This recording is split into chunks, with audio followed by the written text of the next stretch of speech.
আসসালামু আলাইকুম। আমি শাহজালাল, রোমানিয়া ডায়েরিতে আপনাদেরকে আরও একবার স্বাগত জানাচ্ছি। আমি সবার প্রতি কৃতজ্ঞতা জানিয়ে এই ভিডিওটা শুরু করছি, কারণ গত ভিডিওতে যখন সবগুলো ব্যাপার খোলাখুলিভাবে কথা বললাম, তারপরে আপনারা আমাকে যেই পরিমাণ মানসিক সমর্থন দিয়েছেন এবং যেই পরিমাণ সাহস জুগিয়েছেন, আমি আশা করছি ইনশাল্লাহ এর কারণে আমি সামনে সৎ সাহসের সাথে সততার সাথে এগিয়ে যেতে পারবো এবং যে কাজগুলো এখনও পেন্ডিং আছে বা যে কাজগুলো আমরা করছি সব কাজগুলো আমরা সফলভাবে সম্পন্ন করতে পারবো এবং আরও অনেক মানুষের রিজিকের ফয়সালার কারণ হতে পারবো ইনশাআল্লাহ।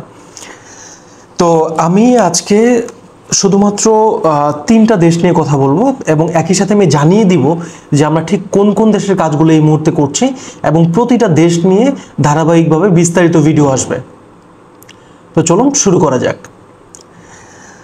আমরা এই মুহূর্তে কাজ করছি কাতার হয়ে বসনিয়া, কাতার হয়ে তুরস্ক, তারপরে হচ্ছে Laos, Malaysia, north Macedonia, Italy, Portugal, Saudi Arabia এবং মালয়েশিয়ার। তো অনেকেই আমাকে বলেন আমরা নাকি সব দেশ নিয়ে কাজ করছি। ব্যাপারটা এমন না যে আমরা যখন যে ডিমান্ডটা পাই আপনাদেরকে জানাই, ডিমান্ড শেষ হওয়ার পরে যদি কেউ কল দেয় আমরা কিন্তু বলে দিই যে ভাই আমাদের এই ডিমান্ড শেষ, আমরা এটাতে আর নিতে পারবো না বা আমরা এটাতে আর কাজ করতে পারবো না। এটা যারা ফোন দিয়েছেন আশা করি তারা স্বীকার করবেন। তো আমি আজকে স্পেসিফিক তিনটা দেশ নিয়ে কথা বলবো, জাস্ট তিনটা দেশ নিয়ে। পরের ভিডিওগুলোতে প্রত্যেকটা ভিডিওতে বিস্তারিতভাবে প্রত্যেকটা দেশ নিয়ে আলাদা আলাদা করে বলা হবে। কাতার থেকে বসনিয়া করছি, কাতার থেকে তুরস্ক করছি। তো তার আগে একটা জিনিস, আপনারা অনেকেই আমাকে কোশ্চেন করেন যে ভাই আপনাদের সাথে যোগাযোগ করব কিভাবে।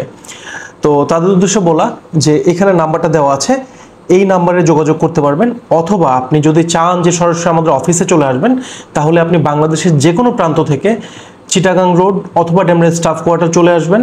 সেখান থেকে রিকশায় আপনি জাস্ট বলবেন যে পূর্ব বক্সনগর পিঙ্কি ভিলার পিছনে নতুন মসজিদের ঠিক সামনে।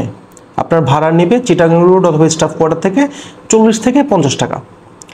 আর আরেকটাই হচ্ছে যে আমাদের অফিস আলহামদুলিল্লাহ 3 বছর হয়ে গেছে। অনেকেই বলেন যে আমাদের অফিস নাই, খুবই নতুন এই সেই। তো 3 বছর হয়ে 4 বছরে পা দিচ্ছে এবং একই সাথে যারা অনেকেই বলেন যে 3 বছর ধরে আমার ভিডিও দেখেন, রোমানিয়ার কোনো ইউরোপের কোনো ভিসা দেখেন নাই, তাদেরকে বলবো 2024-এর ভিডিওগুলো একটু ভালো করে দেখে আসেন। যদি আমি খুব কম মার্কেটিং করি এটা নিয়ে, তারপর এখানে কিছু কিছু প্রমাণ দেওয়া আছে। তো চলুন সরাসরি আমরা ডিমান্ডগুলোতে চলে যাই। বাংলাদেশ থেকে কাতার হয়ে বসনিয়া, এখানে আপনার খরচ হবে 11 লাখ, সময় লাগবে 4 মাস। প্রথমে এটার জন্য আপনার লাগবে পাসপোর্ট আর ছবি, কোনো পুলিশ ক্লিয়ারেন্স বা কোনো কিছু লাগে না। এবং প্রথমে আপনাকে জমা দিতে হবে 1 লাখ, যখন কাতারের ভিসাটা হয়ে যাবে তখন জমা দিতে হবে 3.5 লাখ। ভিসাটা হয়ে ফ্লাইটের আগে আপনাকে আরও 1 লাখ টাকা জমা দিতে হবে বসনিয়ার পারমিটের জন্য। এরপরে বাকি 5.5 লাখ টাকা আপনার যখন বসনিয়ার ভিসা হবে। তো এখানে 4 মাস সময় লাগার কারণ হচ্ছে বাংলাদেশ থেকে কাতারের সময় লাগবে আপনার সর্বোচ্চ 1 থেকে 1.5 মাস, যদি এর আগের বলতে আমাদের সময় 20 লেগে গেছে। তো 1 থেকে 1.5 মাস। তো ওইখানে যাওয়ার পরে কাতারে যাওয়ার পরে কাতারের যখন আকামা বা রেসিডেন্ট আইডি যেটাই বলি আমরা, আকামাটা হওয়ার পরে আমরা বসনিয়ার জন্য আবেদন করব। তো ওইখানে সময় লাগবে আরও 2 মাসের মতো। এরপরে অ্যাম্বাসি ডেট নিয়ে জমা দিয়ে জাস্ট যে কদিন লাগে ভিসা পাওয়ার জন্য। ঠিক আছে, এখানে টোটাল খরচ 11। আর প্রথমে 1 কাতারের ভিসা হলে 3.5, তারপর হচ্ছে আরও 1 হচ্ছে ফ্লাইটের আগ মুহূর্তে দিয়ে দিতে হবে, বাকিটা হচ্ছে 5.5 ভিসা হওয়ার পরে। আর কাতারে গিয়ে যে 3 মাস থাকবেন সেই 3 মাসের কাজ আমরা আপনাদেরকে দিয়ে দিব। কাতার এবং তুরস্কের ক্ষেত্রে কাতার পর্যন্ত নিয়ম একদমই সমান, আমরা কাজ আপনাকে দিয়ে দিব। ঠিক আছে, এবং যদি কেউ কাজ করতে না চান সেক্ষেত্রে আপনাকে প্রত্যেক মাসে 20 থেকে 25 হাজার টাকা করে নিজের খরচে চলতে হবে, কারণ কাজ না করলে থাকার জায়গাও কেউ দিবে না আপনাকে। এবং হচ্ছে আকামলা থাকলে খরচ বেশি হয়, আড্ডা বেশি হয়। আচ্ছা, এরপরে কাতার থেকে তুরস্ক, বাংলাদেশ থেকে কাতার হয়ে তুরস্ক, এখানে খরচ হবে 11.5 লাখ। কাতার পর্যন্ত সিস্টেম একই, যে প্রথমে 1, তারপর 3.5, তারপরে 1।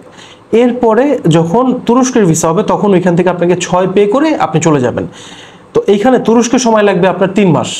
কাতার থেকে বসনিয়ার তুলনায় তুরস্কের সময়টা কম লাগছে এই জন্য যে আপনার তুরস্কের জন্য কাতারের পুলিশ ক্লিয়ারেন্স দরকার হয় না, কাতার আইডির দরকার হয় না, কিচ্ছু দরকার হয় না।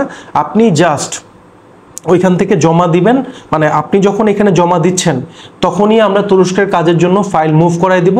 যখন আপনি কাতার গিয়ে পৌঁছাবেন আশা করা যায় তার আগেই আপনার পারমিট চলে আসবে তুরস্কের, অথবা যাওয়ার 10-15 দিন পরে চলে আসবে। সেক্ষেত্রে আপনার কাতার যাওয়ার পরে অ্যাপ্লাই করতে হবে না, তার আগেই অ্যাপ্লাই করে আমরা এটা দ্রুত নিয়ে আসতে পারি।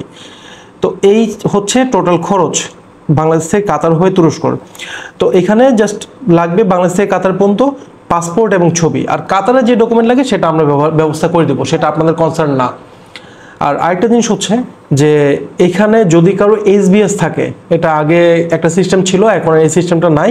তো যদি কারো এসবিএস থেকে থাকে তাহলে আর কাতারের জন্য জমা দিন না, সেক্ষেত্রে আপনার সাথে আমার একটা কনফ্লিক্ট ক্রিয়েট হবে, যেহেতু আমাদের টাকা দিয়ে কাজ করতে হয়, তখন ওইখান থেকে আপনার টাকা কাটতেও হবে আমার।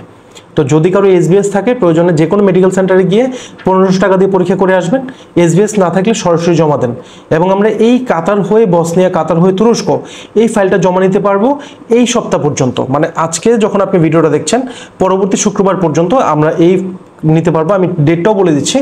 সেক্ষেত্রে আজকে হচ্ছে আপনি যখন ভিডিও দেখছেন তখন 12 তারিখ, সামনের 18 তারিখ পর্যন্ত আমরা এটা নিতে পারবো, এরপর আর জমা নেওয়া সম্ভব না, কারণ তারপরে আর ধারণা করা হচ্ছে যে কাতারের ভিসাটা বন্ধ হয়ে যাবে। এবার আসি যে কোন দেশে কোন সুবিধা আপনি পাবেন। বসনিয়াতে আপনার কাজ হবে শুধুমাত্র কনস্ট্রাকশনে, 5 দিন ডিউটি, 8 ঘন্টা করে, বেতন হবে সর্বোচ্চ 800 ইউরো, থাকা খাওয়া মালিকের, এবং প্রত্যেক বছর যে ভিসা রিনিউ করবে সেটাও মালিক করে দিবে আপনাকে, ঠিক আছে। এবং এখানে যাওয়ার পরে টিআরসি হয়ে যাবে, এবং কোনোভাবেই আপনি কাতার বা তুরস্ক থেকে 1 বছরের আগে আপনি পালায়ে যেতে পারবেন না, ইলিগাল যেতে পারবেন না, সেক্ষেত্রে আপনার ফ্যামিলি এটার জন্য লায়াবল থাকবে, সেরকম চুক্তি আমরা করে নিব। এরপর আসি তুরস্কে আপনার কাজ হবে ফ্যাক্টরিতে, processing and packaging, agriculture, bakery এবং কনস্ট্রাকশন, যে যেটাতে ভালো পারবেন তাকে আমরা সেই কাজই দিতে পারবো। এবং এখানে কাজ হবে হচ্ছে সপ্তাহে 5 দিন 9 ঘন্টা করে। এখানে বেতন হচ্ছে 20,000 লিরা, প্লাস ওভারটাইম করার সুযোগ আছে। আর যারা তুর্কিতে আছে, যদি কারো পরিচিত কেউ থেকে কথা বলে নিন যে তুরস্কে আপনার মোটামুটি দেখা যায় যে 6 মাস বা 5 মাস 6 মাস পরেই বেতন অনেক বেশি বেড়ে যায়। আর যদি কেউ পরিশ্রমী হয় তো সেক্ষেত্রে দেখা যায় প্রথমে গিয়েই সে মোটামুটি ভালো একটা অ্যামাউন্ট উঠিয়ে নিতে পারে যদি সে পরিশ্রম করে। আর এখানে থাকা খাওয়া এবং ইয়ারলি যেটা করবে ভিসা রিনিউ সেটা মালিক করে দিবে। আর আরেকটা জিনিস হচ্ছে আপনার যাদের লং টার্ম পরিকল্পনা যে আপনি তুরস্ক থেকে কোনো দেশে অন্য কোথাও যাবেন, সেক্ষেত্রে তুরস্কের পাশে গ্রিসও আছে, বুলগেরিয়াও আছে, তো বাকিটা বুঝে নেন। বাট 1 বছর আগে আপনি কোনোভাবেই যেতে পারবেন না। এবার বয়সের ক্ষেত্রে বলি, বয়স হচ্ছে কাতার হয়ে বসনিয়া, কাতার হয়ে তুরস্ক দুইটার ক্ষেত্রেই 18 থেকে আপনার 52 পর্যন্ত যারা চান এর মধ্যে জমা দিতে পারবেন। 18 থেকে 52 পর্যন্ত, শুধু একটাই ক্লজ, সেটা হচ্ছে যদি কারো এসবিএস থাকে বা রক্তে জন্ডিস থাকে তারা জমা দিয়েন না, এটা ভিসাটা হবে না কাতারেরটা। আচ্ছা, এরপরে আসি লাওস। এশিয়ার সুন্দর একটা দেশ, এটা হচ্ছে থাইল্যান্ড, ভিয়েতনাম, মালয়েশিয়া, এই সাইডটাতে লাওস। তো এখানে আপনার খরচ হবে মাত্র 4 লাখ টাকা।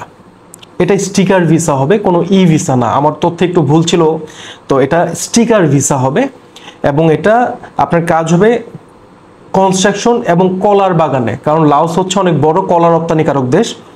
তো কলার বাগানে এবং কনস্ট্রাকশনে আপনার সময় লাগবে মাত্র 1 মাস বা 1 মাস 10 দিন, মানে 30 থেকে 40 দিনের মধ্যেই সব কিছু হয়ে যাবে, স্টিকার ভিসা। এবং এইখানে আপনার দুই ক্ষেত্রেই যদি এক্সপার্ট কেউ হয় সেক্ষেত্রে বেতন হবে $500, আর যদি আনএক্সপার্ট হয়, আনস্কিল হয়, সেক্ষেত্রে বেতন হবে $450। তো আমরা যেটা হিসাব করলাম বা যারা ওইখানে আছে কথা বললাম, তো আমরা যতটুকু বুঝলাম যে ওইখান থেকে প্রত্যেক মাসে 50,000 করে পাঠানো কোনো ব্যাপারই না, ঠিক আছে। প্রত্যেক মাসে 50,000 করে পাঠানো কোনো ব্যাপারই না, ঠিক আছে। আর আরেকটা জিনিস হচ্ছে লাওসে 1 বছর থাকার পরে মোটামুটি ওইখান থেকে ইউরোপে মুভ করাটা সহজ ইন কম্পারিজন উইথ বাংলাদেশ, কারণ ওইখানে থাকলে আপনার একটা এক্সপেরিয়েন্স হয়ে যাবে। এবং লাওসের আরও বড় ব্যাপার হচ্ছে এটা যে লাওসের ভিসা তো স্টিকার ভিসা হবেই, এবং ওইখানে যাওয়ার পর একটা টিআরসি কার্ড হয়ে যাবে, লাইক ইউরোপিয়ান টিআরসি কার্ডের মতো, যেটা কাতার আইডি বলে, আইডি কার্ড, ওইখানে একটা কার্ড হয়ে যাবে এমন, ঠিক আছে। তো এক্ষেত্রে বয়স লাগবে 18 থেকে 45। তো যারা আগ্রহী আছেন দ্রুত জমা দেন, কারণ আমাদের কোটা ফিল আপ হয়ে গেলে আমরা এই কাজগুলো নিতে পারবো না, বা ডিমান্ড শেষ হয়ে গেলে নিতে পারবো না। তো এই ছিল আজকের ভিডিও, আশা করি আপনাদের এটা উপকারে লাগবে, এবং ভিডিওটা শেয়ার করে দিবেন। যারা চ্যানেলটাকে সাবস্ক্রাইব করেন এখনই সাবস্ক্রাইব করে দিবেন। তো যারা কাতার হয়ে বসনিয়া বা তুরস্ক যেতে চান তারা অবশ্যই আপনারা এই সপ্তাহের মধ্যে, মানে সামনে 18 তারিখের মধ্যে ফাইলটা জমা দিবেন, না হলে আমরা এটা কাজ করতে পারবো না। আর লাওসের ক্ষেত্রে যদি ডিমান্ড ফিল আপ হয়ে যায় তাহলে শেষ। আর লাওসের ক্ষেত্রে আপনার প্রথমে দেওয়া লাগবে জাস্ট 50,000 টাকা, বাকিটা একদম ভিসা হওয়ার পরে, ঠিক আছে। তো আজকের মতো বিদায় নিচ্ছি। সবাই আমার জন্য দোয়া করবেন যেন আমি সুস্থ থাকতে পারি এবং সৎ থাকতে পারি, এবং এটাও দোয়া করবেন যে আমি যাদের কাছে টাকা পাই সেই টাকাগুলো যেন আমি নিয়ে যারা আমার কাছে টাকা পায় তাদেরকে আমি টাকাটা ফেরত দিয়ে দিতে পারি। তো আজকের মতো বিদায় নিচ্ছি। আসসালামু আলাইকুম, আল্লাহ হাফেজ।